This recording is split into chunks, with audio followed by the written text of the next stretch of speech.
My name is May. I'm 24 years old. I'm a trans woman. And over the last couple of years, I've become one of, if not the largest freelance trans activist in Missouri. Wow. What kind of work exactly do you do? I mostly focus on the legislative end of things. So I will go to like congressional hearings and I'll testify. I actually created a working group in my town to sort of like teach people how to testify. I've done lobbying. One of the efforts I was involved with was actually making my particular city a queer safe haven, basically saying that like laws against gender affirming care or stuff like that just kind of like technically aren't not enforced, but are like lowest priority. So like think like jaywalking, stuff like that. So that'll just like basically prevent trans people who come to your city/state from like if they're fleeing a red state from getting persecuted. Is that accurate? So kind of. I'm actually in a deep red state, but my actual like little town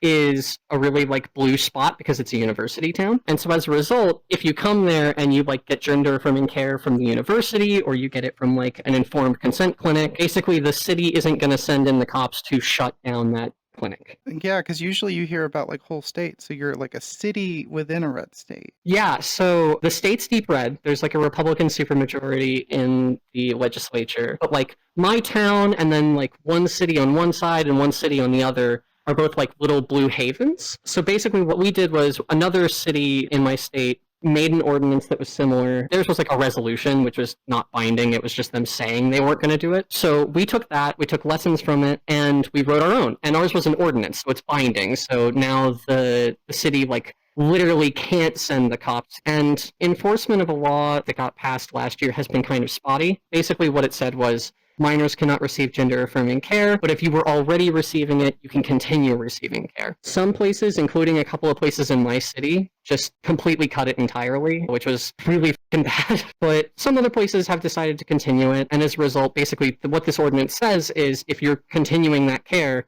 no matter what kind of gets passed in the future, the cops aren't going to go kicking down your door. What about the providers, though? So it's actually meant to protect providers because the main thing that we noticed was a couple of big providers, one in a major city that's about 150 miles east of me, and one in my town, basically said, we don't care about the grandfather clause. We're not continuing care. We don't care if you were already getting it. We're just stopping. And we actually held a huge protest about the one in my town that was pretty good. They didn't go back on their word, but they definitely noticed. But basically what the ordinance says is that isn't something they have to do, which on one hand is cool because it means that they don't have to shut down. Providers don't have to worry about like the cops knocking on their doors or getting fines from the city. But on the other hand, it kind of just shows that the places that do discontinue care are kind of doing it out of either like an abundance of caution or kind of malice, to be honest.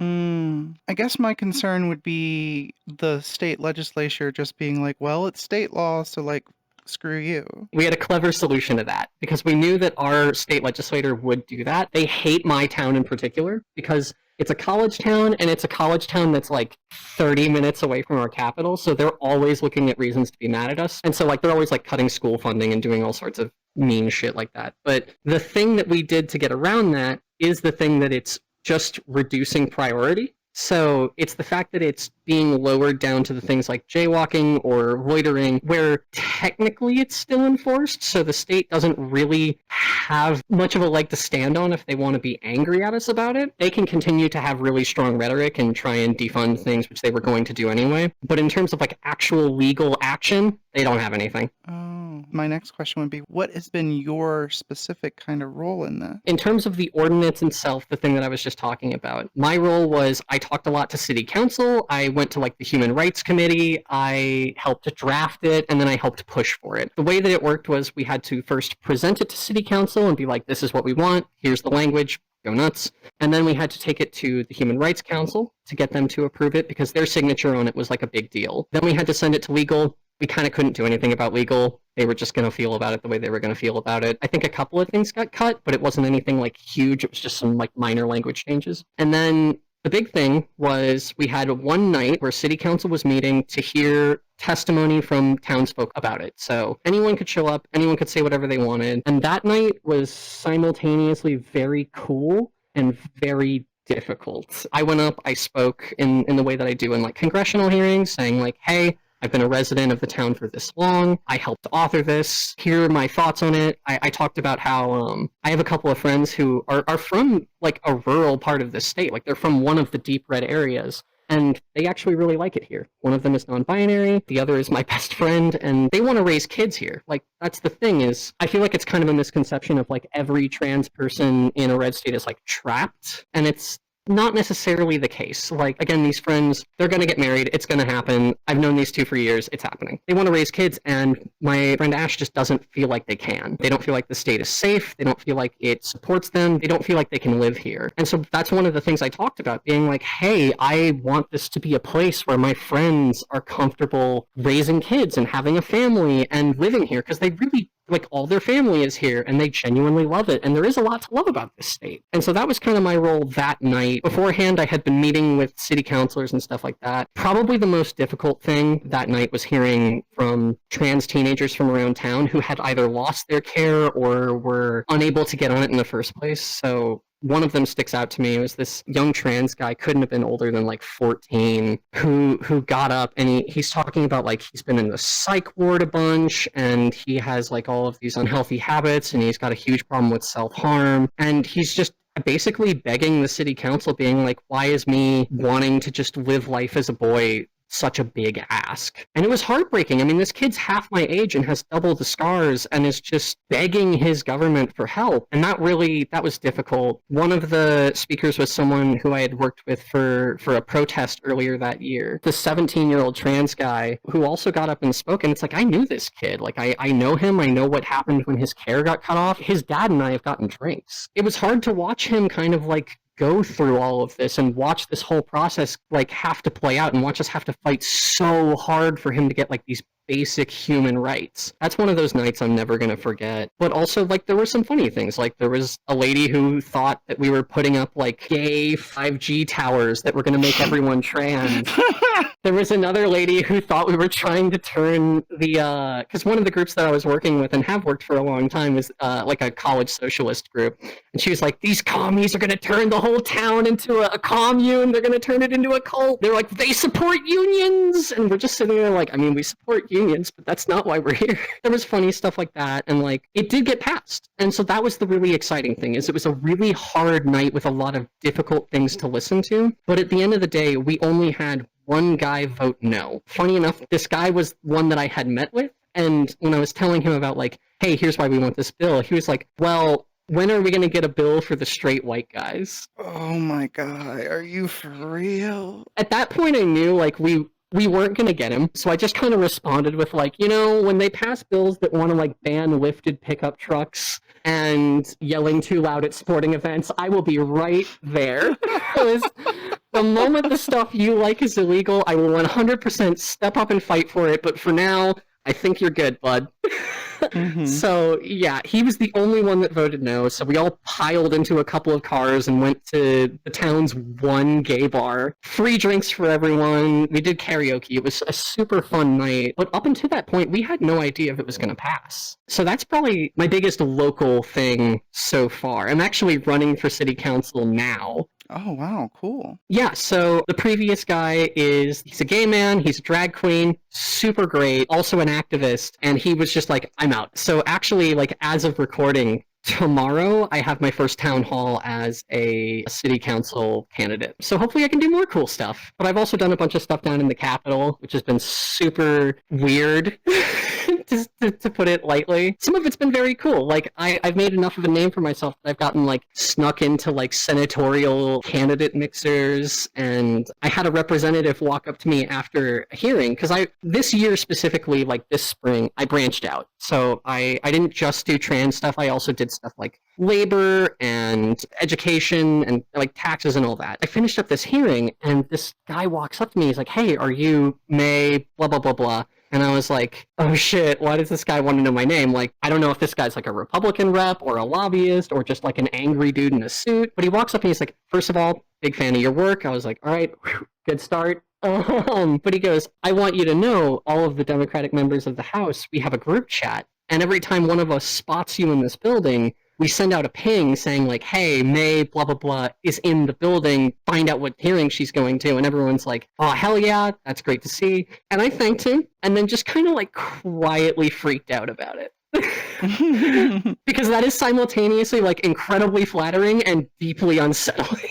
But it was fun. Like it was a cool thing to learn. I've had some very cool hearings I've been in where it's a bunch of people showing support, and I've met a lot of cool people. I met my rabbi at a hearing because he has a trans son and he's super cool. But also, like I mentioned, that bill where gender affirming care for minors got passed last year. And I was there for that hearing, and that is one of the most difficult things I've ever had to witness. We're sitting in this hearing room for like 10 hours because they put like 4 bills in front of it. They knew there was like 200 people here to talk. They let 4 people talk. 2 of them are like conversion therapists. And then the other 2 are people from our side who are like doctors, but there's only 2. And then after those 4 testimonies, they closed the room. They completely shut down the testimony. I spent a solid 20 minutes of that night watching kids and teenagers beg their government for their life and have these horrible old men laugh in their face. So I have some experience as an actual provider on that side of it in my state. So I'm a therapist if people either don't remember the lore or whatever. In Georgia, shortly after I met with the zeal in this world, Georgia passed a gender-affirming care ban. It was the same wording because every Republican, they just copy-paste the bill from Florida to across the country. They're all written by the Heritage Foundation. Yeah. Basically, Google Project 2025. Like, it cannot happen anyway. It's so scary. It really is. But I had, like, kids that were just watching this slow-moving train, just like, am I going to have access to my hormones? Are, like, all of this stuff going to happen? And, like, I had one kid that was trying to convince their mom to let them get on hormones, and it was like, if we don't get on it right now, I might not be able to get on it, period. And like actually they ended up making some kids who weren't sure just go ahead and get on it because like they felt like they didn't have a choice in the matter. It's like the exact opposite of what they say they want. It's so horrible to watch. And like I have kind of like a similar story in terms of like that panic. Last year, I was on my way to a political convention with some friends, same college socialist group. In the car with me was my friend Nathan, who at the time I think was either 18 or 19. Kid's like a little brother to me. Like he means the world to me. I love him dearly. I'm so proud of him now. But we're in the car with him. And then there's like 5 other young trans people in the other car. We've got like a bunch of other young trans people in like a Discord group as well, who at this point know me as the trans legislative person, because back that year, that was all I was doing. And we get the news that the Attorney General for our state has just decided to make an emergency order and flatly ban all gender-affirming care. Adults, minors, everyone. Now, we got really lucky down the line in that he's a terrible lawyer, so it got shot down. But I remember spending about 9 hours in that car calling people, answering calls, telling people, like, hey, it's going to be okay. Like, I promise you things are going to be all right. Nathan's in the backseat crying because he just got on testosterone. And I spend 9 hours just sort of talking to these people, making sure that they're calm, making sure that, like, we're not going to deal with any, like, mental health crises, because that's a very real risk. Finally, we get to Chicago, where this thing was being held. I walk out onto the balcony of our hotel, and I just started crying, because I had spent the entire time telling them everything's going to be okay. We're going to work something out. We've got community. We're going to be good. We're going to be good. We're going to be good. Meanwhile, I'm emailing my doctor asking if I'm going to be able to keep my hormones. I've been on HRT for 3 years. The health effects of stopping are bad. And I'm not getting any answers from him. And so finally, we get there and I get a moment to myself, and the stress just hits. And it's also the knowledge of, like, at this point, I had met some of those trans youth at these hearings. Their faces just roll through your head. Exactly. I called my mom and I told her, like, I don't know how to cope with the fact that some of these kids are probably going to die. Yeah. And, like, she didn't have answers for me, of course, because, like, who could possibly answer that? Yeah, actually, right before I recorded with Azil, the same night that I heard about it, someone in my state, because it passed, said that they thought that the world was going to become inhospitable for trans people and that she couldn't go on, and she unalived, to use YouTube words, herself because of that. The cast report recently in the UK, before they released the actual cast report, there was a preliminary report that literally led to a number of trans youth killed themselves just from the preliminary report, and they only gave it like a line in the full report that happened. But like Erin in the Morn, she did a report on like this, that basically like every single time that gender affirming care gets banned, some number of kids end their life. Yeah, I ended up having to pull a friend off a balcony that weekend. And like, I don't talk to her anymore, but I'm really glad that I was there because God knows what would have happened. And even recently, like with changing politics, my family has gotten kind of like more and more hostile to what I do and sort of my personal politics, to the point where like about a week ago, I actually got a call from my mom where she explained that I'm a terrible person for what I do. For real? Yeah, and I tried to explain to her that I do what I do because of the people I know. And my politics are the way that they are because I know the names of trans teenagers who I used to know who are either not in the state anymore because they fled along with their whole family, or because they're dead. And she just wouldn't hear it, to the point where I'm actually at this point a little concerned about getting disowned. Now granted, I'm in a more stable place in life, so that doesn't like end my career, it doesn't end my life, but it is still upsetting to say the least, because I used to be very close with my family. Yeah, of course. And they used to be proud of what I do. Like, nothing's changed. I came out in 2021, I started leading protests in 2022, it's 2024, and I'm doing legislative stuff and I'm still leading protests. It's just their perspective on it has changed. Why don't you kind of talk about that radicalization you've experienced with your family? Like how? Yeah, well, it's a couple of things. So I'll walk through kind of like, because there is some backstory here. I grew up mostly with my bio dad, who was super religious to what my therapist has called an unhealthy degree. And so as a result, I grew up like super homophobic and like overtly religious. And I got along great with my family because it fit in with their politics. Like, he was a super racist guy, he was a super homophobic guy. Like, and so as a result, like, I always joke with my friends, I went from making attack helicopter jokes to being a girl. I'm the attack helicopter now. I was just kidding.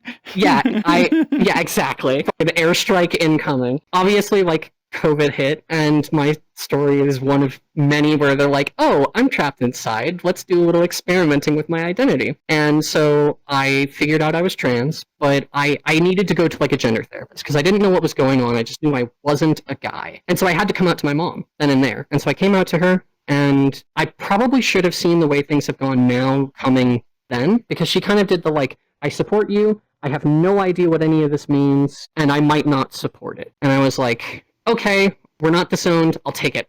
That was early 2021. I go back to college, and then 2022 rolls around. I join that college socialist group. My friend drags me there. Love her to death. She's phenomenal. Super gay for her. If she ever sees this, yeah, hi. She takes me there, and at the time I was like a member of the, I guess, executive group of the college trans org that we had. And so they were like, we're only a dozen people in a room, we should do something to like drive up membership, what can we do? And I said, let's do a protest for trans rights. First time I had ever spoken publicly. So it was a total shit show.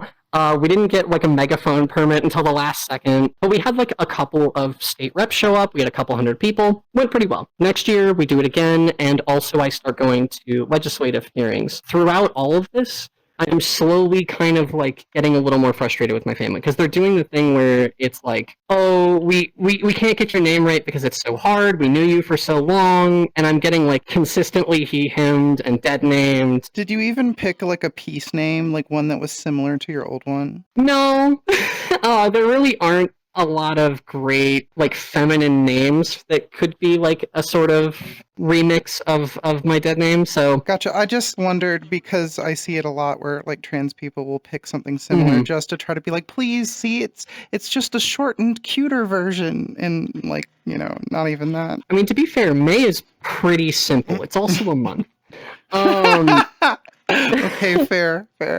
So not asking a ton, but around last year, as I'm getting more sort of traction politically and I'm getting more connections, and also just as I'm getting better friends who are consistently gendering me correctly, and then also just sort of like being good friends, I started getting a little more strict with my family, and their response was to get very, very mad at me. A good example is I was kind of talking to my grandma, who, her support is weird.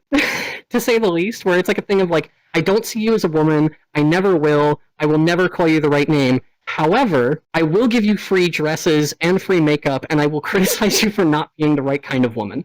Like, she's trying to make me into the perfect housewife without thinking that I'm a girl. And it's Wow. so weird. It's so weird because it's like, again, perfect housewife, not a girl. If I were a little more non-binary, we could make this make sense, but regardless. But I was talking to her, and I was with a friend, so I thought, hey, this is a safe time to kind of be a little confrontational. And I told her, like, I told you not to call me that when she dead names me. And she goes, you're lucky I call you anything at all. Oof. So I learned a very important lesson that day, which is that my family reserves the right to just, I guess, cut me off at any time. Again, something, calling me and telling me I'm a terrible person. Their radicalization has been a combination of, like, my mom marrying a pretty conservative dude who I've been, like, kind of trying to make better with time. So, like, a couple of years back, he texted in the family group chat being like, you know who should be the next president? Ron DeSantis. Yeah, and I had to just kind of, like, pull him aside and be like, hey, bestie, no. Like, you have a trans daughter now. I need you to be, like, a little more discerning. So on that, it seems so odd because you would think with time, the more that the hormones work their magic, the more they'd be like, oh my gosh, like, wow, she's really blah, blah, blah. And then they're like, nah, screw you. It's so weird because I have cousins who are like that. Like, my cousin Emily, I showed up for Thanksgiving after being on HRT for, like, a year. And, like, I looked okay. And she's just like, you look beautiful. Oh my God, come here. And it was super sweet. And I appreciate that to this day. Like, I still think about it. And then, like, just this last Christmas, I met up with family friends who I haven't seen in, like, 4 years. And I've only been out for 3. And they were just nailing it. Just name, pronouns, whole shebang, which made it a little more depressing that my family wasn't. Yeah. Like, I had a family friend who that night was arguing with me about, like, the border because she was like, something terrorism, super far right stuff. Like, you know the type. But, like, later on that night, she's a little drunk. She's not getting my name right super consistently. She's still trying, though. And she's literally crying and telling me she's sorry because she's not getting it right. And I'm like, girl, you haven't seen me in 4 years. If anyone has an excuse, it's you. It's so weird as well because it's like, you're right, where it's the thing of, like, I've only gotten more girl and gotten more comfortable with myself as a woman with time. And yet it's gotten to be, like, more and more of, like, a sticking point. Like, even the Republicans down at the Capitol can't tell. Like, they'll be holding open doors for me and being like, right this way, ma'am, as they usher me into an elevator. And I'm just sort of like, huh, so I guess we can't always tell, can we? Like, it's crazy because, like, I've been really lucky with HRT. Like, I am, like, a 34 double D and I've got really wide hips and, like, I look very girl. Yeah, absolutely. Like, dab on them. I went to go move furniture from my family's place today, and they were like, yes, he, dead name, him, his, he, dead name. And I'm like, are you sure? Like, are you totally sure? I had a similar experience too, like where the hormones did really well for me, and it's just like, what? Yeah, like, where in, like, this are we getting boy? Mhm. Like, either this is the most progressive thing I've ever seen, but also it doesn't make sense because you've known me my whole life, or you're just being, like, really obstinate and transphobic. Mhm. And so it's super weird. Again, even Republicans down at the Capitol can't tell. They're super polite. It's actually really kind of uncanny because the ones who know me are super rude and the ones who don't know me are like, yes, ma'am, like, I'll be very polite and I'll hold doors for you because I'm a good Southern gentleman and I was raised to respect women. And it's very weird. It's super odd that, like, my work has driven such a wedge, especially given because, like, one of the things that is a big sticking point for them is I haven't gotten paid for any of this. I've been testifying and lobbying and doing all this work. I got this ordinance done. I've hosted 3 protests and spoken at 4, and I haven't made a cent. And to them, that means that I'm not doing anything, whereas in reality, I was at the Capitol multiple days a week, every week this year. I was going, like, 3-4 days without sleep. At one point, I got so stressed out that I started, like, spitting up blood. Like, I'm putting in the work. What? Yeah, number 1 tip if you do this stuff, take care of yourself, because I don't, and it is so bad. Okay, I feel like I'm just gonna, like, say this in every video that involves anything that is strenuous. Mhm. Take care of your nervous system. Slow down. Listen to your body.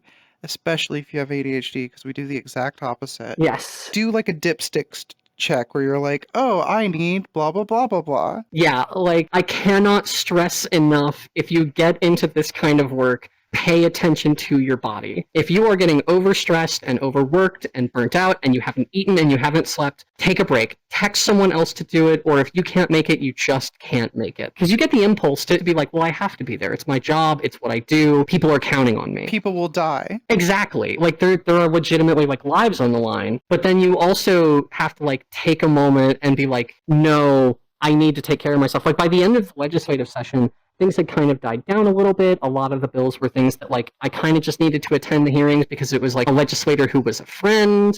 And so, like, it wasn't a huge deal. And one day I just woke up and was like, I feel like I'm dying. And I was like, I need to stay home. I can't go to this hearing. I can't go. I genuinely feel like I have pushed it so far beyond that I will need a hospital if I leave this room. And so I texted a friend of mine who is also this type of activist, does it a little bit less because they're also a law student, and I was like, I can't make it. And they were like, good. I actually became a therapist in part because I couldn't get paid doing that side of the work. Now I can be a consultant and actually talk as a professional, but blah, blah, blah, blah. I've kind of gone the opposite way where I'm like, I haven't made any money, but I've made a lot of connections. I'm just going to become the government. And like, so far it's going pretty well. Like, my city council run looks pretty good. I'm planning like a congressional run in a couple of years. So like, in some ways it's worked out great. In other ways, I'm still very poor. Do you have like a PayPal or a Ko-fi you can like kind of be like, you know, jazz hands? Before this video comes out, I will make a Ko-fi. If you need that money for like rent or HRT, do not send me your money. And also take care of the channel and stuff too, but you first. I guess this would be a good time. Like and subscribe if you want to like support trans lives, LOL. No, just kidding. Yeah, do that thing. Every single conversation I've had with Azil so far has been, like, intensely cool. And so, like, it's not just, like, a thing of, like, yes, I have trans people on my channel. It's a thing of, like, no, he has genuinely, like, backed me up in some tight spots already in the time that I've known him. So, support the channel. Do that thing. Do it. I can see you. But yeah, no, like, it hasn't paid, but it's the most rewarding work I've ever done. Because I've made very good friends, and I've seen the impact. I have talked to trans youth who have told me, hey, thank you so much for the work you're doing. It's genuinely helping me keep hope. And then even like after the most recent protest I hosted in September, which was for healthcare, like trans healthcare, the father of that 17-year-old trans man I was telling you about was in tears and just hugging me and just saying, thank you so much for doing this. Oh my God, thank you for letting me speak. Thank you for letting my boys speak. And the same thing after the ordinance passed, because he was part of that too. And it's like, I haven't made any money, but I've visibly impacted the world in a way that I was never able to do before. That's really beautiful. In social work, we call that meso practice, where you can kind of see the individual, but also seeing like the macro change. Yeah, because again, it's like, on one hand, I haven't handled it the best, again, health, mental health, etc. But on the other hand, the first time I went to a hearing was a week after getting released from the psych ward, because I was reading this news and I didn't feel like I could do anything about it, and I felt like the world was ending and I was in that spot. And then I started doing this work, and now I feel like I can legitimately impact the world around me and protect the people I care about, or at the very least try. That's helped me immensely, and I've been surrounded with amazing people, specifically like my friend Logan. Shout out, he makes me eat and sleep and it's perfect. Get you a Logan. But like, yeah, it's been the most rewarding work I've ever done, even if the effect on me personally hasn't necessarily been the most positive. Well, one of my therapist isms is like, even if you can't fix the stressor, even if it's like over here, you can deal with the stress on your body. Yeah, my therapist has some strong opinions on the way I go about my work. Oh, I'm sure I would share them if you went into more detail. Probably. I acknowledge she's right. To her credit, she's made some progress in getting me to be like, okay, wait, no, I shouldn't go to this hearing. I should like sleep and eat. But also, like, one of the things I talked to her about is because I've kind of, at least locally, become a bit of a community leader like this, it can be really isolating. Because I can't go and talk to Nathan or one of the other young trans people I know about like, hey, this is stressing me out. I feel like you guys are relying on me and I don't know if I can actually deliver. it's really weighing on me, and I can't just go tell them that. So she's been really good about getting me connected with folks who I can talk to about that and kind of like gain an understanding from another person who can kind of be like, I agree, that sounds like a lot of pressure, that sounds like a lot of stress, here's how you can handle it. And so it's kind of like you said, like I can't stop every bill. And for a while there, I felt really guilty about that because it's hard to not feel guilty about it. People are relying on you, and you're only one person, and one person will never stop the end of the world. Well, it's the same as being a therapist. You can't save every person. You can't save every client, especially when you work in populations like the same one we're talking about, because there are some people who, like, life has just really, like, gotten them down, and there's no amount of, like, anything that's going to make them functional, like, to, like, a capitalist like level. And so you just kind of have to make their life as good as you can and, you know, triage and move on. Yeah, and it's one thing I try to focus on again, and I think I've emphasized it a couple of times here as well. It's like you have to learn to take care of yourself, because if you don't, this fight will just completely eat you alive. And you don't see it happening, but your friends do. They can see you losing weight. They can see the circles under your eyes. They can tell that you physically are dragging. No, those aren't anime girl circles right now. No, just kidding. Yeah, no, I'm just actually this tired. I haven't slept in 52 hours. No, thankfully there's no session right now, so I've been sleeping. Although I need to start hiring staff for my campaign, and it's stressing me. But yeah, like you have to be careful to not give everything to it, because one of the things my friends and my therapist keep hitting me with is you're no good to anyone if you're just out of gas. You can't pour from an empty cup. That is a wonderful saying. It's so good, and it makes me so angry. All the helping professions feel that way. I know it's completely correct, and yet I want to ignore it so bad. Mm-hmm. It's hard to explain. It's just sort of become my life's work inadvertently, to the point where like I'm starting to branch out into other states now, or at least trying to. Like I started my own local trans advocacy org that we're hoping to like eventually branch out into the whole Midwest. It is still just my little baby, so it's very small. You need to focus on making more maize, not making yourself more spread out. Exactly. And that, like, that's one of the reasons that I wanted to do this interview and that I like messaged is I want to like both encourage people to do this and also potentially gain avenues to teach them how. I can't make this clear enough. I'm not like a particularly special person. I was like a C average student my whole life. You're just a little gal, just trying to do your best. I'm just a little gal. Like I face planted off of a dining table stool the other day. Like I'm not anyone special. You don't have to be. You just have to be passionate and know the community and know what you're talking about. And your limits. Yes, and your limits. Still working on that one. Still working on it, but I know the other stuff. Don't give me that look. I know that look. Many a therapist have given me that look. You're in the room this time, not Zoom. No, just kidding.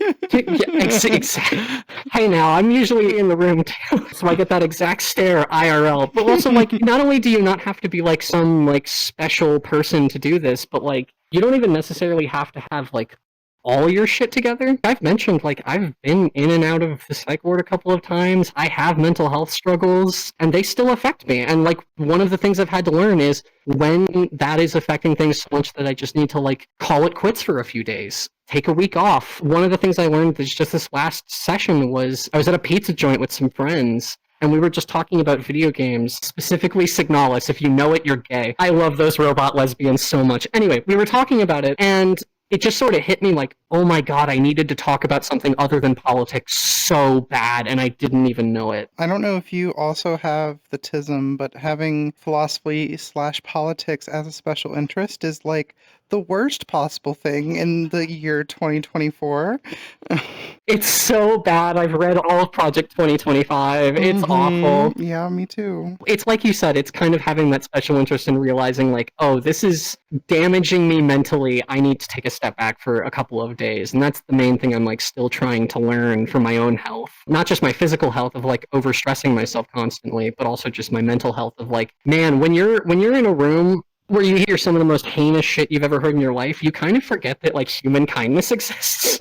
Ooh, whoa. Okay, yeah. Yeah, I could see that. I mean, like, to give an example, and some people might have heard about this because it made national news. But last year I was in a hearing. It was for the gender affirming care bill, and this senator was talking about, like, we got to keep the kids safe. We got to make sure the kids are safe. And one of the reps was like, "Hey, didn't you just vote no on making child marriage illegal?" Get dunked on. Oh, it gets so much worse. It gets so much worse. He's like, "Yes, I did," and he's like, "Okay, well, like, do you think a 12-year-old shouldn't be allowed to transition but should get married?" And this senator goes, "I know many 12-year-olds who are happily married." To which the entire room erupts in just like complete and utter disgust. This man is in his 60s, and apparently he would prefer his child brides to be cis and straight. But it was so gross, and like you see shit like that, and you have to be like, okay, I need to go spend time with friends to remember that like good people exist. Yeah, no, I get it. Yeah, like there's times where you just have to like take the step back, and then there's other times where you have to remember to celebrate little victories. Like we finished up that protest in September, and we had like 400 people there and multiple like governmental speakers, and we had people from like one of the major cities nearby, and like huge success. We went to a pizza place and got drunk and sang "Solidarity Forever" at the top of our lungs, and it was a blast. Like sometimes you just gotta chant, and eventually it kind of morphed from like "Solidarity Forever" to like "Every woman's a lesbian at heart." Like it just kind of like morphs into this like Shit post IRL. yeah, exactly. Like at a certain point, like you get enough like gay trans socialist drunk, and eventually you're just gonna get like memes. You're just gonna get like r/ultra left. Or makeouts. We don't talk about this. Listen, you make out with your friends because you think they're very cool because of the politics they do, and they make out with you because they think that your politics are cool, and then you go, "We're both professionals," and you never talk about it. Oh my god, I was at a political event, and I was wearing like cat tights because trans girl, and I walk out, and my buddy Jack just goes like, "Can we get a hearty nya?" I was like, "You stop that. You stop that right now. We're here for business." Just hit him with the hearty, like, "Yeah? I need to do that during a hearing. It would be so funny." But also, it probably wouldn't help because these same, like, senators and reps are the ones who are like, "They're putting litter boxes in the bathrooms for the furries." And I'm like, I assure you, the furries are probably the most normal, well, soon to be, like, normal and cool adults at that Do you know the true origin of that? I don't think I know the true origin. I think I've heard like a couple of like rumored ones. The true origin of the thing, I don't remember what locale it was, but it was literally a teacher bought a litter box and litter for an active shooter like situation if the kids had to go to the bathroom. Oh, I think I have heard this. Yeah. Sometimes like I'll meet these trans kids and I'm like, damn, the kids are all right. Like they're gonna be okay. They got it covered. And then sometimes I'll just like read headlines and I'm like, oh man, the kids are so cooked. In reality, they're going to be fine. Like, I think that slowly people are getting like more and more empathetic, and I think that's a good thing. If push comes to worst, there are resources on the internet to learn how to like take care of yourselves in a safe manner. I don't know where those could be or what terms one could Google, but you know, it might have involved something about like when you want to do something yourself and it's like the thing you're trying to do. Oh god. Yeah, if only there were a place to do that. That's actually one of the things I've had to kind of consider with the upcoming election is like, what am I going to do if things go poorly? And what I've kind of come to is like, I have some institutional power. I'm going to help people get access where they can and kind of maintain the community, maintain community safety. And if only there was a place that I could send those people. If only. If only. If only there was some kind of way for them to take care of themselves. Golly gee willikers. Oh, Guess we'll never know. Anyway, Google is free. This is not legal advice. Oh, yes, it's not legal advice. And if any old men on boards, it's like, look, okay, to be real, it's a harm reduction approach. I'll say that with my full chest in front of an ethics board. I have the terrible habit of telling my friends, like, they'll say something and they're like, that's not legal advice. And I go, no, this is legal, medical, therapeutic advice. You should take this to heart because I know it's super illegal to say, but it's just my friends. But I had to say that because the temptation when we're like, this is not legal advice, and then my brain's just like, say it, say it, say it, say it. It's like, no, I can't. This is going on YouTube. I could get like actually fined. Kind of going back to like what I'm trying to do to like teach people. There could be very legitimate reasons that they either can't do it or like don't want to for community reasons. If it doesn't work out, it doesn't work out. That's completely fine. I will find another way. Depending on like how things play out, we will find a way to keep our community safe. Like one thing that I try to impress, especially on young trans people, because like I remember the Obergefell decision that like made gay marriage legal. I was in high school, but like a lot of these younger trans folks don't necessarily remember it. They weren't paying attention. They were in like middle school or elementary school, and like, they just don't remember what it was like for that to be like illegal. And so one of the things I try to impress is like, hey, leaders do not keep you safe. Leaders do not win anything for anyone. Leaders are not what's going to like keep the trans community and the queer community like safe and together and like in solidarity. It is each other. It's members of the community who are going to like manage to keep each other safe. Kind of again going down that rabbit hole of like, I want to teach these things, but I want to teach these things not because it's a thing of like follow the leader, come talk to me, haha. It's a thing of like, no. I need you to step up and like help your community, or at the very least give your community resources to help itself. Self-sufficiency is so important to the queer experience, unfortunately. Yep, I mean, that's what got people through like the ACT UP days and all of that. But what I was going to say a second ago, and I want to like, it's like, let's look into the camera. It's like, hey, if you're in a really low place, I want you to reach out to your people. I want you to get solidarity. I want you to get help. I think that's really, really important. That being said, if you're not in a low place, but you're shit posting about like that you're going to Minecraft yourself or Roblox or whatever euphemism if like HRT gets taken away, don't do that. There are like trans youth that will just think that there is no point to continue. That kind of thing spreads. Yeah, keep it to yourself if you're not serious. Now, if you're serious, I hope you get help and like, all of that. But if you're just, being an edgy little person, or maybe you're kind of half serious, think about someone who is more vulnerable than you that's going to be like, well, that's the tweet, and that's it. And to also add to that, like these drugs have only existed in a somewhat normal amount since 1950-ish. And it really didn't get more than that until like the 60s and 70s. We existed before HRT. We will exist if there is an after HRT. I hope there isn't an after HRT. I hope that we can take care of ourselves and do everything that we need to in this like climate-ridden apocalypse that might be coming at us, but like we will survive without this care if we have to. We will have each other. I think the best way I've seen it is trans existence is inherently resistance. Mm-hmm. If you live in a country or a world or a community or even like, again, a family that does not support trans people, by continuing to exist and loudly, or if it's not safe, quietly, being yourself, being who you need to be, being who you are, that is the greatest form of resistance you can ever do. Mm-hmm. Regardless of what you do, legislatively or publicly or protesting or doing X or Y or Z, being yourself and being who you need to be will always be the thing that people around you are going to notice, that younger people are going to see and appreciate, and that your community is going to benefit from. Yes. And also, you don't need to take all of it. You don't need to take all of it on your shoulders. I pretend that I do not see. My professional colleague / friend, Dr. Price, in his new book, Unlearning Shame, talks about how to deal with global shame, which is kind of what we're talking about when activists burn out and they feel like they have the weight of the system on their shoulders. You choose your social justice class, is the metaphor he uses in the book, where this is your lane, this is what you do. You're the connector. You're the, I'm the healer. I'm the educator. Like, that's what I do. And you do the connection. You do the organizing. You connect Bob to Susie and, Lilith to Aaron.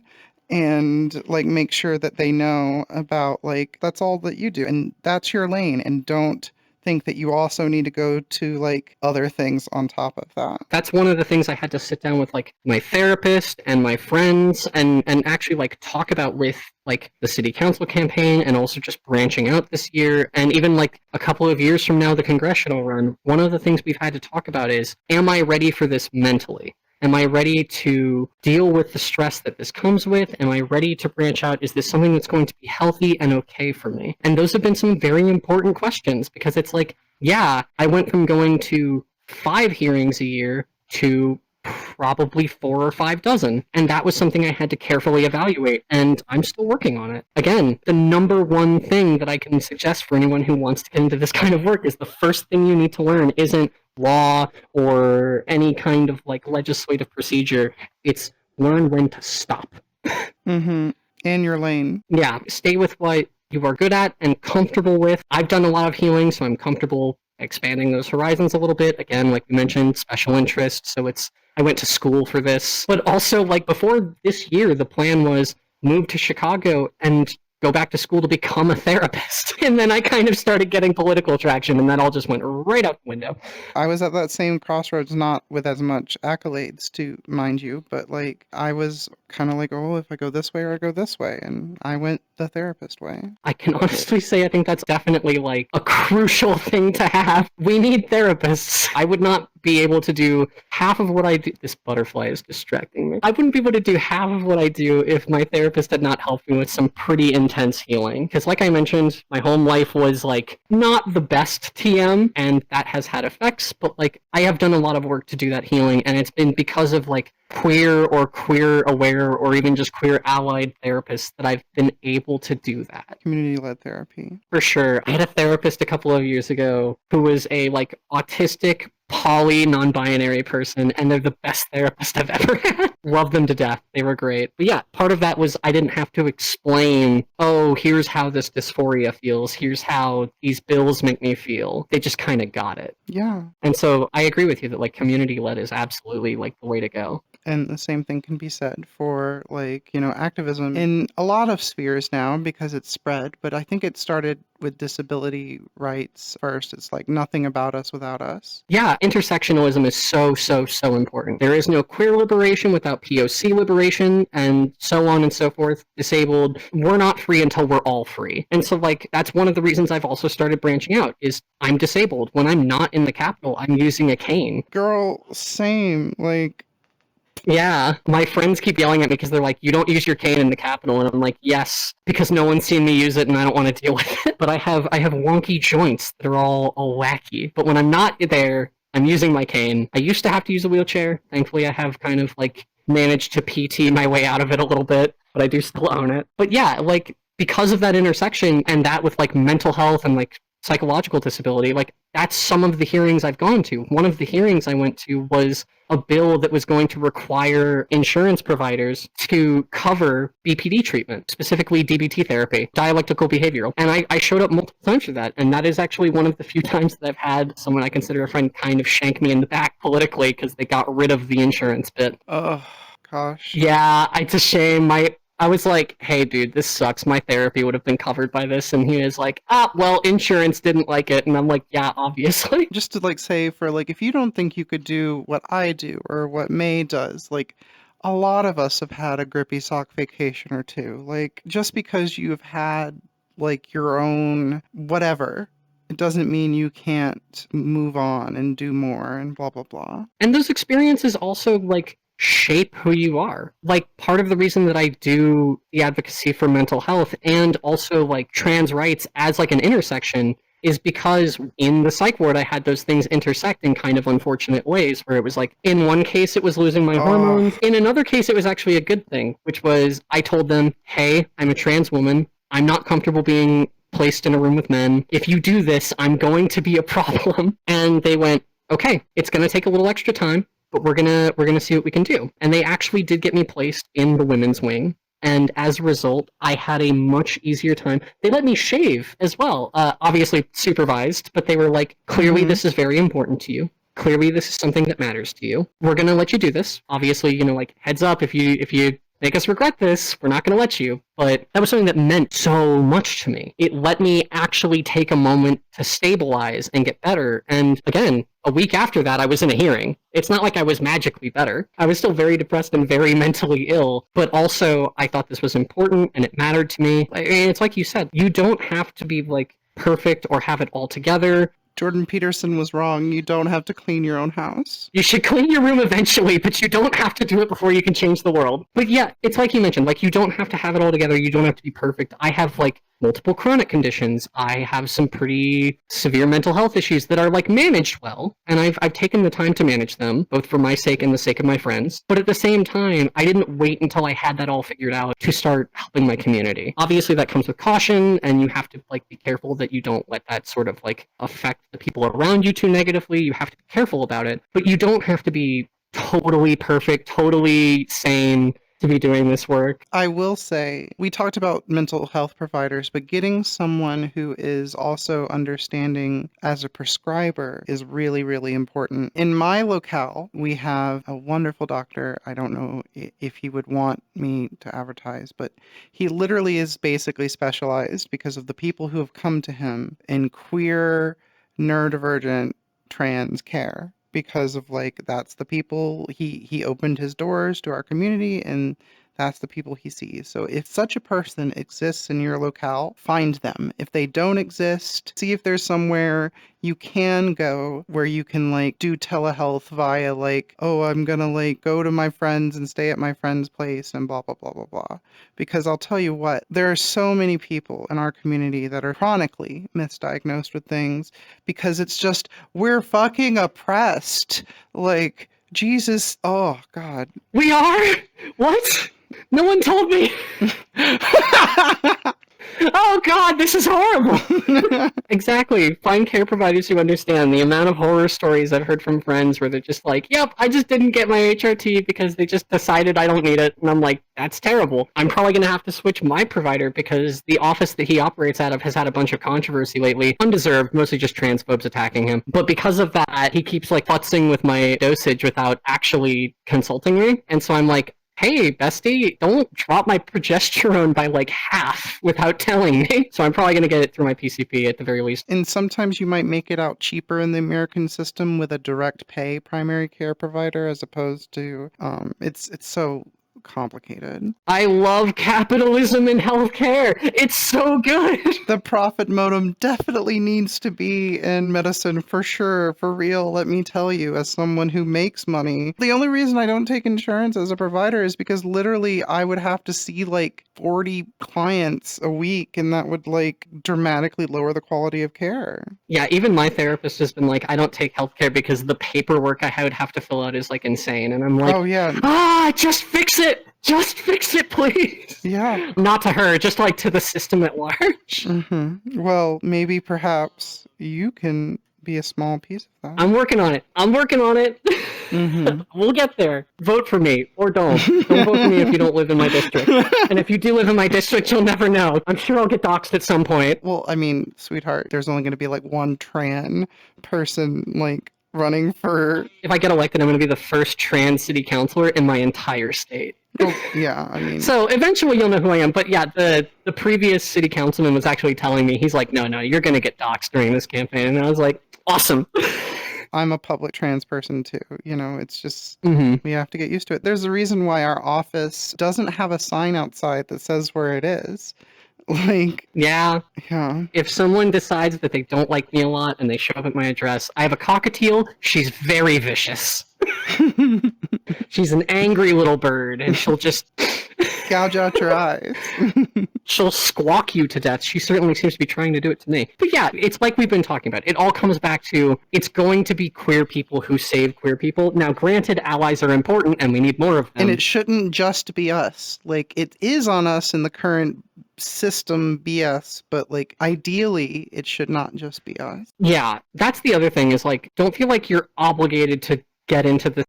Don't think it's for you. Granted, like things are dire and the more the better, but it's not mandatory. Like God forbid, if you're in a red state and you're like 15 and you just got on T and you just want to live your life and not deal with it, I cannot blame you.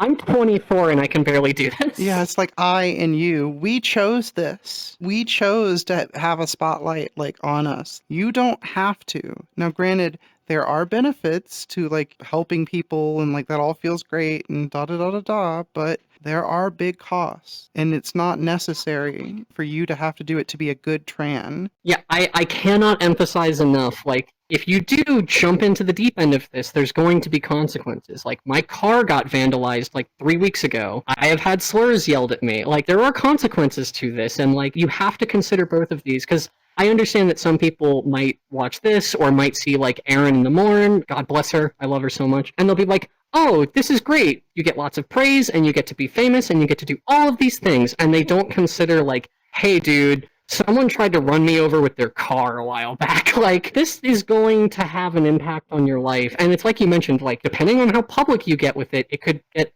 more severe. And like a minimum, the psychic damage of the comments, whether they be in person or on the internet. Oh God, yeah. My Twitter got brigaded by TERFs because Erin in the Morn tweeted about me. Which, like, on one hand, it was really cool because Erin in the Morn was like, she's on fire. I love this witness. She's doing great, which feels great. But then, like, you read the comments and it's like people being like, she, or going on like long tirades about how I'll never understand the female experience and blah, blah, blah, blah, blah, sending me DMs. And it's like, granted, it's Twitter. So, like, I personally can kind of shut that out, but I would be lying if I said it doesn't have some effect that people are willing to say things that are that terrible. It's difficult. Like, as I teach more people how to do this, I try to explain to them, like, hey, this is going to take a toll on you physically, mentally. It's going to be difficult. You're not just going to show up, say a few words at a hearing, and instantly be praised. If you want this to be, like, a thing, and you want to gain actual, like, notoriety, and you want to, like, legitimately make this your thing,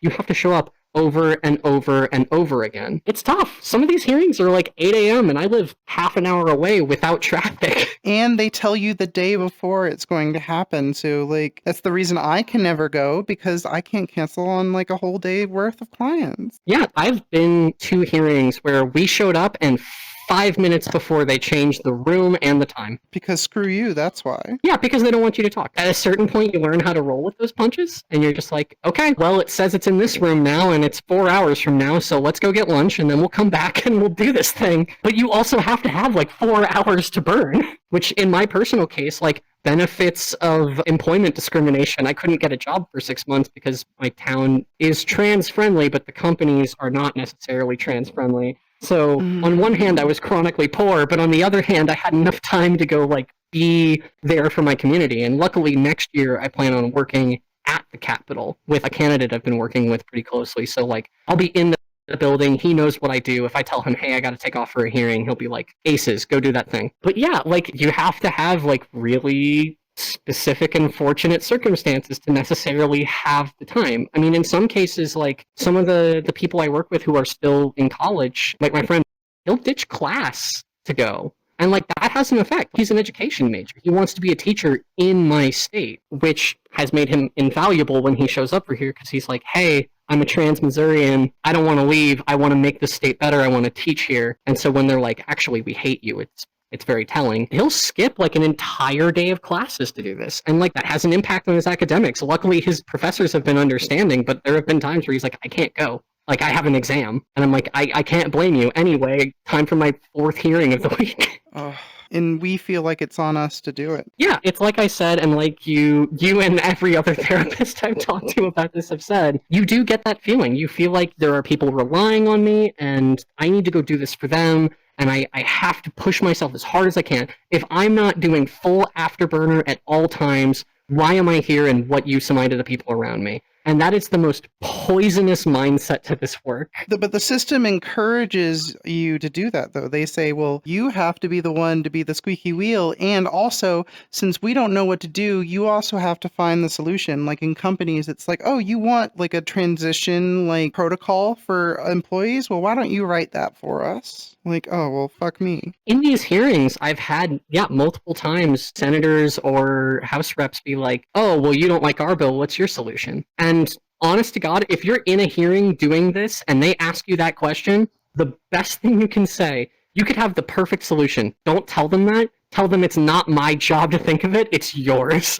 You will make them look like such an ass. It's always expected that like we as trans people have the solution to systemic problems that are not our fault. Mm-hmm. I've had people be like, well, what's your solution for detransitioners? And I'm like, let them. Like, it's okay. Detransitioning is valid. If you started a transition and you either got to a place where you were comfortable or you were not in a supportive environment and for your own safety you had to stop, or even if it just like wasn't for you and you kind of figured yourself out differently, that's valid. You know, what I will often say to parents who are struggling with the like, should I let my kid transition? What if they regret it? Blah blah blah blah blah. Mhm. What I'll say to them is, hey, like, do you want to be wrong and supported your kid, or in this instance yourself, and where you thought you needed to go? Or would you want to be wrong and not have done it at all? Yeah, like a kind of more extreme version of that I've used is, well, do you want a kid who like went down this path and it wasn't for them, or do you want a kid who the path was for them and now they're like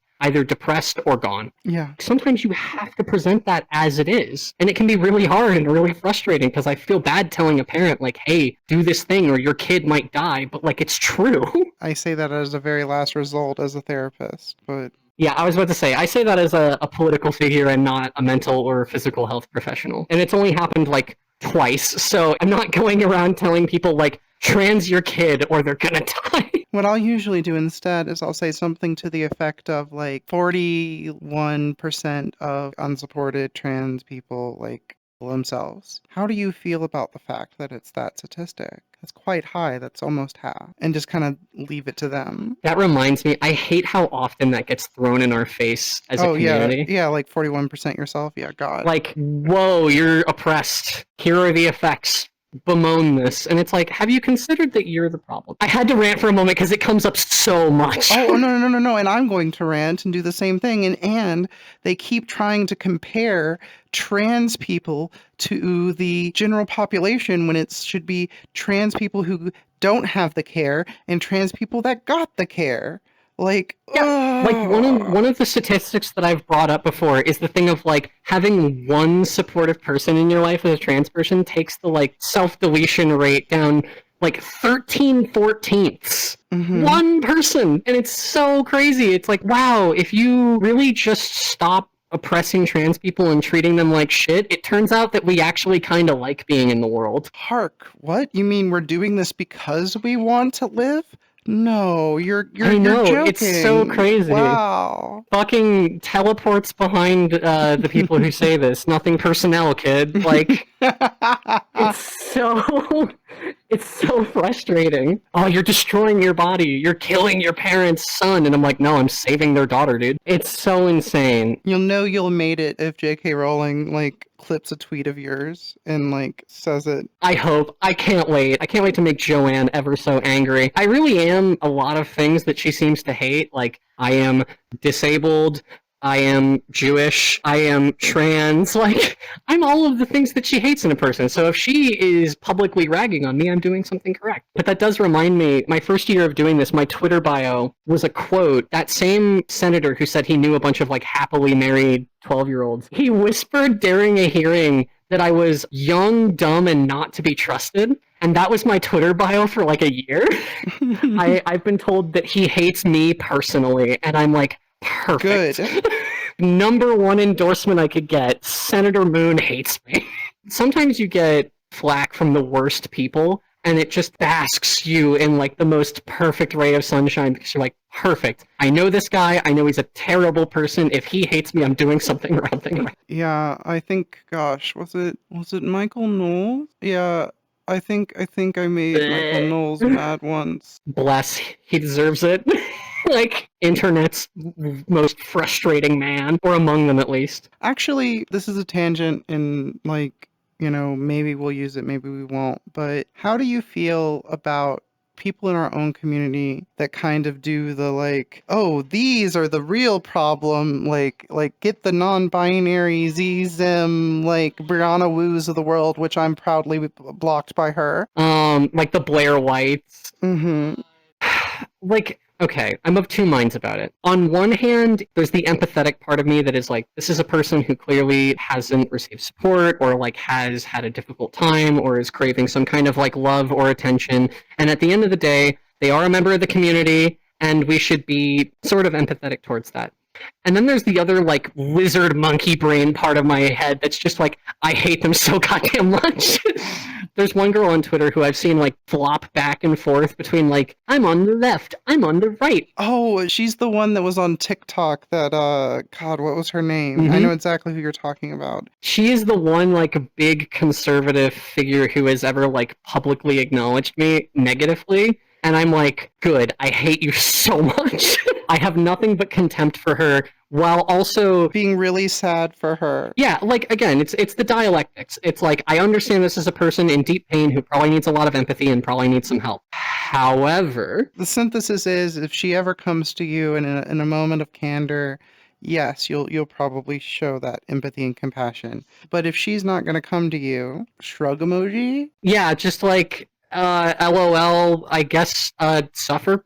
When the leopards eat your face, I will laugh and then probably go kick the leopard because that is my job. It's kind of like you mentioned, like we do have to like be there in the moment for that, because I was actually at like just some college debate at one point and there was a QA section. It was this person and they were like, oh, well, something detransition, this, that, and the other thing. And I went into like attack dog mode and just absolutely jumped down this person's throat. And in retrospect, I feel really bad about it, because what happened was afterwards they came up to me and they were like, hey, how did you figure out you were trans? I am kind of exploring my identity and I kind of like just want to know how to kind of figure this out. And I was immediately like, oh, I'm a bitch. Well, and that's the reason why I personally don't really dogpile those people publicly. Like, yes, in this recording, I'm not thrilled with them, but a lot of these people are one empathetic whatever from like maybe turning the leaf. Yeah, and like one of the things I've noticed is a lot of times some people who are super transphobic and really, really resistant are just trans and kind of like frustrated or like sort of self-hating about it. And you just kind of have to sit them down and be like, hey, I need you to like genuinely consider your identity a little bit, because you are saying some of the eggiest shit I've ever heard in my life while also being horrible to this community. If the RNC's grinder shutdown is anything, like, I mean, I can't imagine how VRChat is picking up my stimming at that. Just like, ah! I'm so happy about that. But yeah, no, like that person came up to me and I explained to them like, oh, I kept a journal about every time I thought about my gender, and it quickly became apparent that every time I talked about not transitioning, it was out of like defeatism. And they were like, thank you, I'm gonna go do some self-reflecting. And I don't know whatever happened to that person, but I hope they're doing well and I hope they figured themselves out. There are definitely times where you have to be empathetic. Now, obviously, there's also times where someone is clearly acting in bad faith and you have to jump down their throat, or at the very least remove them from the space. Yeah, I think that's when you do it, honestly. I think the line is if you're actively in the moment doing things that are harmful to the community, you get ire. But if you're not actively in the moment doing things that are harmful to the community, then it's like, hey, like, you know, empathy, call in, blah, blah, blah, blah, blah. Yeah, like I worked at my university's LGBT resource center for a few years, and like it was really clear who was showing up and exploring their identity and who was showing up and just trying to cause problems. Yeah, lol, Lamau, 41%, and you're like, that's so funny, get out. Even outside of those spaces, you just sometimes have to like take a pause and think to yourself like, what is the context this person could be asking this in? And then like go talk to them, and it'll quickly become clear like which type of person they are. Like this person in the crowd was asking like stuff that I would assume is bad faith detransitioner questions, but also like it was just clearly all they had heard about trans people. They weren't familiar with any of the conversations, they weren't familiar with any of the talking points. All they had heard was people detransition. Mm-hmm. And so that was the only thing they had. So they were just asking like, I've heard this thing, your thoughts? And I definitely, in retrospect, jumped down their throat way too fast about it. And like nowadays, I try to be a little bit more empathetic. Now, when Gays Against Groomers shows up in a testimony, I know that they're acting in bad faith, and I go just as hard as I can. Just to show that, like, both of us, like, as professionals in the space, can make mistakes. Yeah, that's one of the reasons I mentioned, like, yeah, I grew up in a super homophobic space. Like, I used to actively bully trans kids in high school, and it was, like, in retrospect, because I was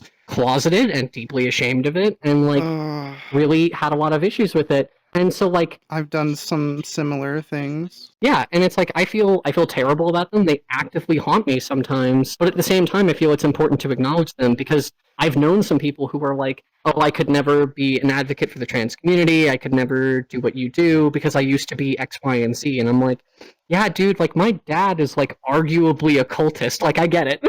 That's why I think the left in general is just one of many ways we shoot ourselves in the foot is like we have what I term puritanical progressives, where they use how holier thou they can be to get clout in a space. And it's like, no, we need people who are like reformed or whatever, like, because that's how we make change. If it was just the pure or whatever, then you're in it for a social space. You're in it for friends. You're not in it to make change. Yeah, and at the end of the day, those are also people who it's like clearly they're scared of their space being harmed. They're scared of this, and it's like you have to have empathy with that. But also, like to those people, I'm like the person you would never ever want to be an advocate. Like I didn't know I was trans until I was in my 20s. I was actively homophobic. Like I have all sorts of things that would like disqualify me in these people's eyes, and even like recent mistakes that are like that's fair. I will totally own that. But at the same time, it's like you said, if they were to be like, no, you've made mistakes, you used to be this, you can't like be an advocate for the movement, like my state would not have my contributions. And like I feel so full of myself saying like my state wouldn't have my contributions. But like I've done good.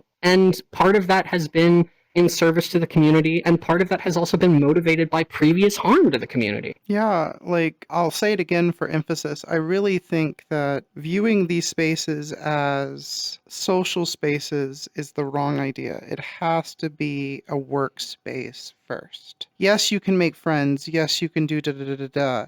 But like I don't need to be friends with like libertarian 69 420X to get him to vote for trans people. Yeah, if you go into it as a friend space, you are going to have your politics made worse. And like, obviously, when you're in these spaces, you can make friends. That friend I mentioned, Logan, like, I met him in a political space and he was originally just a colleague. And then meanwhile, like last year, that dude carried me to the ER. Mm-hmm. Like, I mean, unrelated to the politics thing, just a whole other nightmare story with healthcare stuff. But like, he's a big brother to me now. I didn't go in with the intention of I'm going to get super close with this guy. I went in with the intention of like I'm going to get work done. I'm going to like make a partnership so that I can do some trans advocacy. And then now I've met people I consider family, and we became that close through the work. But the work was always first. Yeah, the work was the point. Singing about how like every woman is a lesbian, especially Logan's mom, came after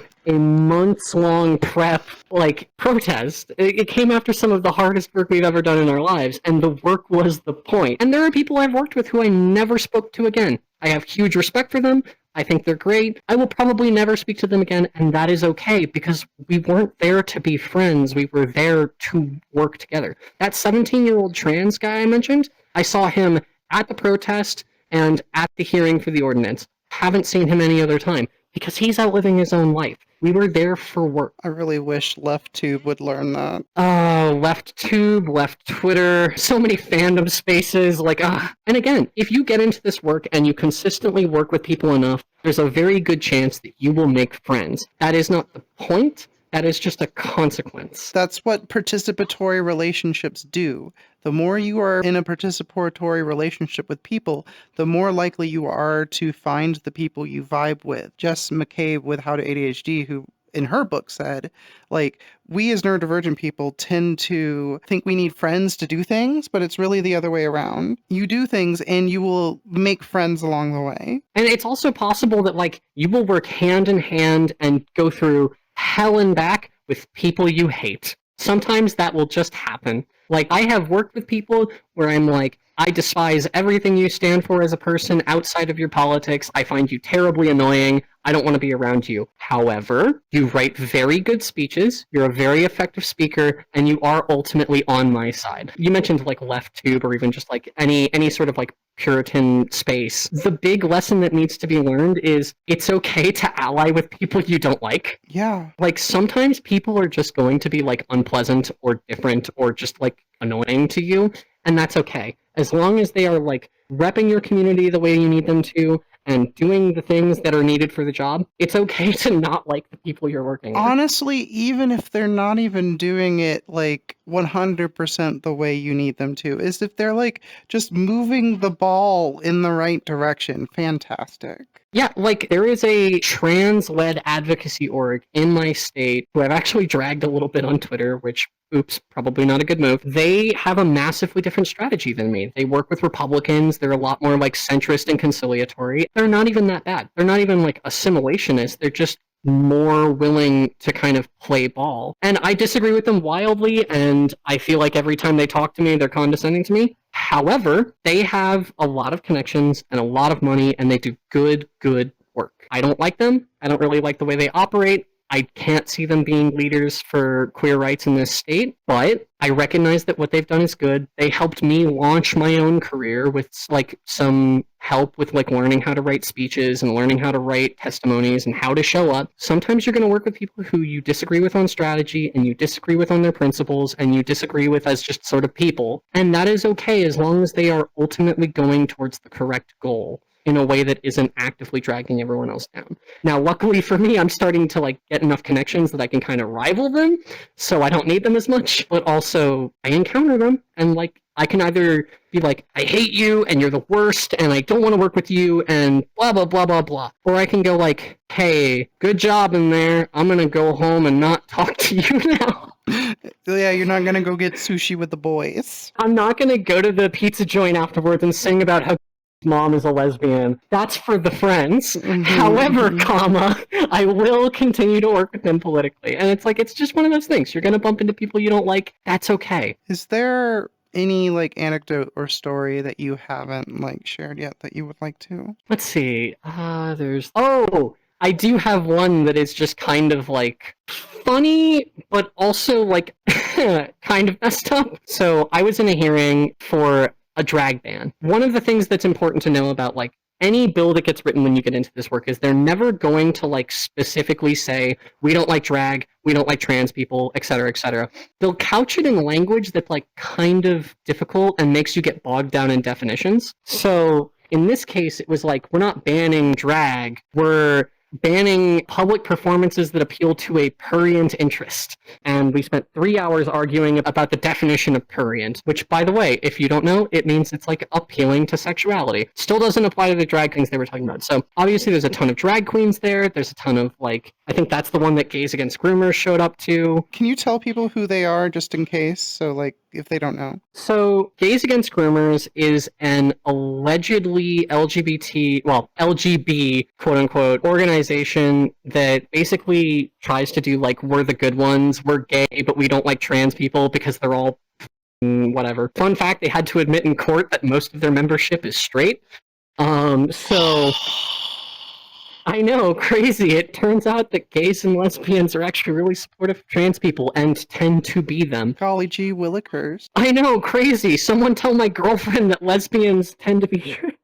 Anyway, they showed up, but one of the things that kept getting brought up by one particular state rep, well, Gays Against Rumors brought it up, and then he kept repeating it, and it was like, seeing drag is a form of, like, child sexual abuse. This kept getting said over and over and over and over again. Fun fact about me, that is something I have experience with, so obviously I'm sitting there just getting heated. As you should. Yeah, after, like, 4 hours, I get up, and I basically go off on this guy. I watched the recording back after a while, and it was the most aggro I've ever gone in a hearing. For good reason, I think. But I'm telling him, like, hey, as someone who's experienced CSA, it's incredibly insulting that you would bring this up. I can't believe you. And just sort of laid into him. Mm-hmm. He gets mad because I guess he just is angry at women trying to speak loudly. Golly gee. I know, a woman sharing an opinion. He starts talking, and he tries to throw it back in my face. He's like, well, you know, as someone with your experiences, you should know how damaging it should be. This is the only time I've ever interrupted a sitting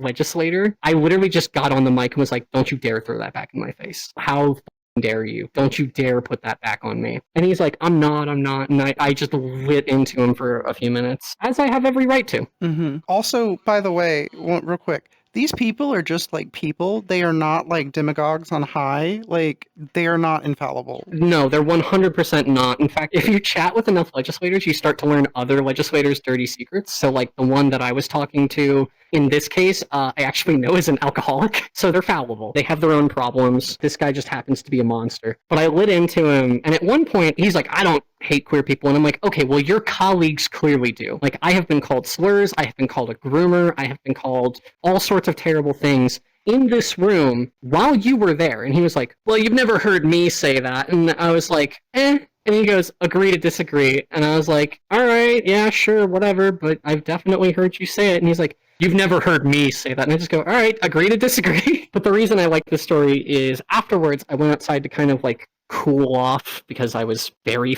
mad. And I'm immediately swarmed by drag queens and lobbyists. So there's a couple of lobbyists who I know who are at most of the hearings I'm at. One of them walks up and is like, wow, Representative blah, blah, blah. I won't reveal his name because I mentioned the alcoholic thing. But Representative blah, blah, blah thinks that he can bully you. I think we officially have to call you a lobbyist now. And then all the drag queens just being like, girl, you did amazing. That was phenomenal. He totally deserved that. It was nice. Like, it was just one of those nights where I felt very much like, okay, this is the community coming together in its like entirety. This is drag queens, this is gay folks, this is lesbians, this is all of us here defending each other. As a side tangent, it is also the night that that same organization was like, we saw your Twitter, and I was like, oh shit. Oh, so they weren't thrilled with me, but you know, these things happen. I'm also not infallible, so you probably should do a Twitter scrub before the you start that campaign in earnest. Oh, I've already scrubbed through everything. Okay, good. I actually made a post where I'm like, I'm actually glad that Twitter likes are private now because I only have one Twitter account. It's my personal and my professional account. And I'm like, yes, I can go back to being a mentally ill lesbian on Maine with my likes without having to worry about professionalism. It's perfect. My tweets and retweets, fully political. My likes, all Yuri. I do need to do like a scrub of like my Facebook and all that because I'm sure there's some spicy takes on there. But it was a good night, and that's also the only night I've ever remembered to bring my cane. And after being in there for so long, obviously when you have bad joint disease, i.e. undefined weird joint thing, and you've been sitting up straight or like walking around the hearing room for a while, things hurt. Namely everything. Namely, yeah, that sounds about right. Yeah, so towards the end of the night, I actually just like reached into my bag and like whipped out my folding cane and just sort of like started using it. And one of the lobbyists I know was like, I didn't know you used a cane. And I was like, I usually don't bring it around because I feel like it would affect my image. And she's like, cool, well, I didn't know you had that, but I'll make sure to ask you if you do from now on because it's important that you carry it. And I was like, that's nice. I'm glad to know that this like lobbyist who is granted like paid to be doing what she's doing is still like cool, because she's not paid for like disability rights, she's paid for trans rights. Still like not giving me any flack about needing my mobility aid. I have one more. I remembered it right at the end there. It's pretty short. I went to a hearing about like the border because the governor of my state was like, we gotta send the National Guard down to the Mexican border, and I was there to be like, no, we don't need to do that actually. This was during the whole like standoff about like razor wire in the river too, so it was like, we gotta do more sedition, and I'm like, no, we don't, please do less sedition. But anyway, I went into that hearing and there was like maybe 5 people in the room, so I was like, whatever, get in, get out, go home, have a burrito. I finish up having an argument with some senator who's like, but the Mexican border. And I'm like, we're landlocked, who cares? And my phone starts blowing up. And I was like, okay. So I check my phone, and it's just like a bunch of reps and candidates I know being like, that was great, blah, blah, blah, blah, blah, way to go. But the thing that keeps coming up is there's like, hey, there's a candidate mixer. And I was like, never been? Sounds interesting. Sounds cool. Let me get out of this hearing and then I'll go. And they're like, oh, well, it's actually closed. And I was like, and why did you tell me this? And they go, well, we're going to sneak you in. And I was like, sounds like a terrible idea. I'm so in. So I finish up the hearing and I go down the street to like this unmarked building. I open the door. The room is packed. It's an autistic nightmare. Everyone is touching, and it is so loud. Definitely had to, like, afterwards be like, I need a smoke and a quiet, dark room. First of all, it was cool because a lot of people recognized me. They're like, you're May. I've seen your stuff. That's super exciting. Talk to me about stuff. And I was like, I don't know how to handle this. I don't have a script for this. But one of the funny things I noticed was I went to go to a cooler because I was like, I haven't had a drink yet. I'll have a drink. I open it up. I shit you not, it was full of Bud Light. And that was back when that was actually relevant. Yeah, no, it was like right as this was happening, and I was like, that's gotta be a bit. Like, they gotta be fucking with me. But they also had, like, little charcuterie boards and whatever. But it was really interesting, because, like, the way that politicians act behind closed doors and spaces like that, and the way that they act in their office is noticeably different. In some ways, very coolly. Like, in some ways, you go into that mixer and you're like, hey, this is really cool. People are being very casual. People are chatting with me. I got to meet candidates from my hometown, which is like 150 miles away, and they were all super cool. I got to meet other lobbyists. I had a couple of spicy takes that they did not like, that I then had to be like, I forgot that I was in a room of like liberals and I'm a leftist.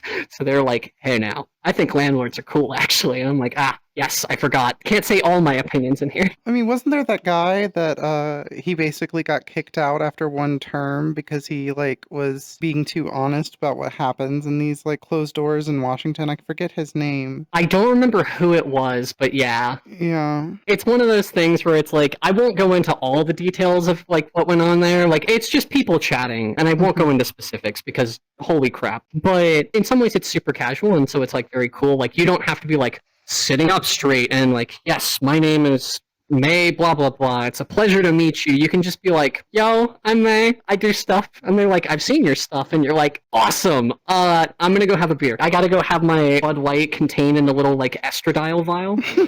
Yes. My feminizing hormones, Bud Light. But in some ways, it's also like a little disconcerting because you'll be in there and someone will be like, oh yeah, this bill. And you're like, oh, he's sponsoring that bill. Like, I want to hear what he's saying about it. And he's like, yeah, I don't really care if it passes, but my donors are a big fan of it. And it's like, okay, cool. It's like seeing how the sausage is made. Yeah, it cemented one of my worst fears politically for me personally, which is that I'll lose myself in the system. Because I'm like, I want to make life better and do good things and help people. And I'm like, that's how everyone starts. And I'm terrified of becoming like consumed by the system, which is why I have Logan on one shoulder and on the other shoulder. Logan to remind me that I'm here to actually change things, and to remind me that I can't just tell people I'll kill them with rocks. Because sometimes people speak and you're just like, caveman mode activating. It was a cool experience, but it also very much cemented that fear in me of like, I always want to make sure that I'm actually serving my community. And that's why like I am doing this interview, or even just like whatever other method I end up teaching people, is because like I need to do things outside of politics to help the community, so that I know that like even as I make compromises within the system,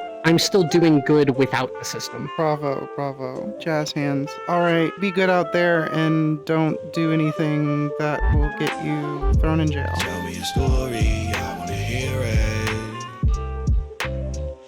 You might think it's boring, but I'm interested. Tell me a story, I wanna hear it. You might think it's boring, but I'm interested.